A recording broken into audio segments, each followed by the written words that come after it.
The ILO's REFRAME project, funded by the European Union, is operational in 5 countries, Sri Lanka being one of them.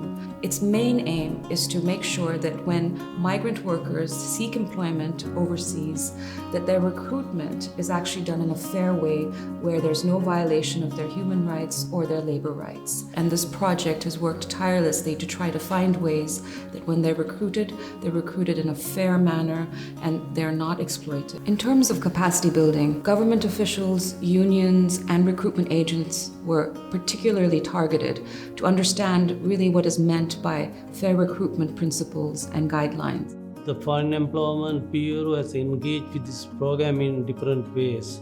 So firstly, to prepare a COVID response plan immediately after the spread of this pandemic. And the second one is to establish a TOT unit. And the third one is to build the capacity of officers on fair recruitment. And fourthly, to have a market diversification strategies. The project focused on awareness raising, particularly targeting the unions, who are key actors in also then raising awareness of bad practices when it comes to recruitment amongst prospective migrant workers, and to see how they can be put into practice, particularly looking at what gaps exist in the legal framework and how that can be better addressed in terms of legal reform.